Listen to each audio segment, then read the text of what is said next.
I mean, he was pretty heavy. He was yes. In 2002, he finally left the QL scene, and SMSQ was made open source under the maintainer Wolfgang Lennertz. But mainly Wolfgang and I did mainly all changes. So as you see, out of over 100 changes, 80 were developed or at least co-developed for the needs. So, some technical facts.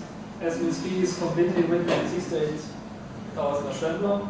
Over 2,000 source files containing over 222,000 lines of code. So that is a beast. I had, fortunately, I had 6 years time to get acquainted with the source code before I had to take over. But that's a huge number. And still, even despite the huge number, in the end it's only about 300 kilobytes of code if it's compiled. So one sometimes has to wonder what people do when they do gigabytes of some programs. Well, it was compiled with using QMake, QMac, QLink, or 20 TB written as OpenCore. For people that didn't want to buy QMac, which is still owned by Quanta, I think, or something, there's an alternative now with George Quill's assembler, and Lennertz has made a make program so people didn't have to buy QMake, and so there are two ways. Okay. SMSQ new features done by me. As I've demonstrated, alpha blending for sprites, high color to support, new window manager which supports the new colors, and the Aurora driver was finally done 10 years after it was promised or something by me. And a neat thing is this SBasic command line history. I like what is used on PCs, so up and down arrows get the last comments, which is incredibly useful, and I've been missing for 20 years. Background I/O support, something very interesting which I'd like to show you really quickly. Okay. Okay, finally. Previously, if this situation happens, okay, that's now really slow. On the PC, it flies fine. So the screen behind the forefront window still updates, and very smoothly so. So that was a big feature, which was only possible once the machine got more powerful, but that was actually in the end much easier to implement than I thought. I didn't even want to start doing it, but it was done in 3 or 4 days. So that was interesting. Codes up with you maybe with that. Yeah. Okay. And a new Control C. Control C is this job switching that previously it just cycles through all jobs. So job 1, job 2, job 3, job 4. And now I have implemented the Windows behavior. So if you hit Control C, you get the second job, the one behind, and if you press Control C again, you get the job you just had selected. Previously, if you work with 2 programs, you had to cycle through all to get to the first program again. Now you can directly switch between the 2. So that's a lot more convenient, but difficult to explain. Okay. Features done by others, which is mainly Wolfgang Lennertz. Opaque window move routing, so you can just drag a window and you see the full contents while you move it around. The home directory is a really interesting thing and something I wanted to have, and he implemented for me. That was nice. Which is that finally QL programs were aware of where they were started. So if you started from Win2, the program knew I was started from Win2, CPU and could search for its configuration files and everything there. But it was a lot different than it used to be. Sprite used as a cursor, so the basic cursor I have here blinks in gold instead of the red. So eye candy again, and some QXL enhancements were made for others. Okay, some fun bug facts. One user actually complained that his super basic program didn't run under LS Basic anymore, and he had actually written procedures with over 350 parameters. So to call it 350 parameters, and all were named x0, x1, x2, up to x some 100. And he complained that that doesn't work anymore, that's basic. But I actually found the problem and fixed it. Also nice about the fact that I took over development of SMSQ was that I could fix bugs that even bugged me long before I even started writing QPC. Some bugs in the point environment that were there for 20 years, I finally fixed. Okay, what's next for me? This year I started model trains and RC planes, so development QPC or SMSQ especially. I did a few minor bug fixes, but that's about it. Because when you write code 8 hours a day, you don't necessarily want to write code 5 hours in the evening. Especially my girlfriend would probably mind. Oh, she minds those stuff too, but but there I just ignore it.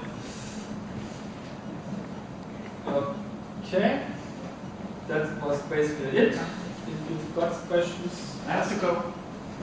When you first got your SMSQ, or when you first got it, Tony didn't actually tell me this, but I discovered that one of the very first things it did was open serial port, send out ATZ, ATDT, 0033, yes, yes. and then ran, what's the program that you can debug with? That's his program. Yes, yes, his. But it ran that. Yeah. And he ended up, if he was on the other end of the line. Yes, QMon. It ran QMon, and the other end of the line he could actually debug. Yeah, yeah. Did you ever use that? Not over modem, but I actually adapted QMon to have TCP/IP support, so I could debug the QL over the internet, or in my case, over the network. On its own, yes. Or even when the whole machine is crashed and you can't do anything with it. It's an SMSQ module, this QMon, and this way I could really debug on the system level, because the module was running and the terminal program I used to write and read was running on the same machine even, so the TCP/IP connection was just to get into the emulation. You can do that on modern servers as well. You have serial consoles, and it's so useful. You can actually, even on the machine, you can get to the BIOS. You know, everything. Yeah, the problem was I got this solution pretty late. I could have used that 10 years earlier, but I only got it, I don't know, 2004 or something. So not many bugs left to debug this way. Yeah. I'm fascinated by this. What was the dirtiest trick that you used for speed and got away with on QPC 1? The problem is, okay. Let me think. Yes, the problem back then was I didn't have an MMU or something to hide, and many QL programs use the upper bits of address registers, and that will obviously fail if I just do the access. And I didn't want to strip the bits before every memory access, so I do something differently. I let the access happen, an exception will be triggered, then I have implemented a disassembler which disassembles my own code, backtraces where the exception happened, then manipulates the address register in use by stripping that bit away, and re-executing that one comment. So it debugged itself. That was really dirty back then. Yeah, but I can surely come up with others, but yeah, another time perhaps. How do you handle interrupts? Which interrupts? The QL interrupts. QL interrupts. Well, they were handled normally. There weren't many QL interrupts in the end because there's only the frame interrupt, okay, that was generated just 50 times per second. And there's just one more interrupt, I think, which is everything else, basically. So if a key is pressed, there's the interrupt, and QPC then asks, what's happened? So that's the only reverse direction. As I said, the direction is strictly SMSQ asks the PC. The only way, other way around is interrupts. So QPC can send an interrupt and say, hey, I've got something, just have a look. Do you have to poll for that? How do you avoid an overhead in the inner loop of the 68,000 interpreter? No, there's no polling involved. The main loop, and that's, I wanted to show that anyway. I forgot it. Just a second.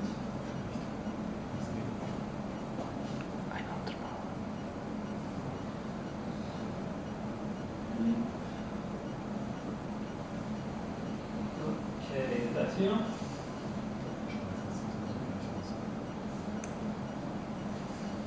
That is actually one central piece of code, or two, that here, let's comment it out because it was in the older version. That is executed on every emulated instruction. And there were different versions over the different years because the input processors behave differently and different speed. That here was a very good optimized version for 486 processors, and that is the current one, which is much better for later processors. And that's now for you. There is it jumps to DL push, and usually in DL push there is a deck loop label, so it just runs in a loop. But if an interrupt is generated, the DL push will be the interrupt generator, which will then do everything and only then return to the emulation loop. So the interrupt is really only served if there is something to do. Did you consider copying that code to the end of each of the emulation commands? I know you did that with Spectrum, but I don't think. One main concern back then with processors was that your code should fit in the cache. Yeah. Otherwise, everything will be much slower. So it was really the goal to keep it tight. Okay. So we're anyway late. So thank you for having me, and everybody have a good trip home. Yeah. Thank you very much.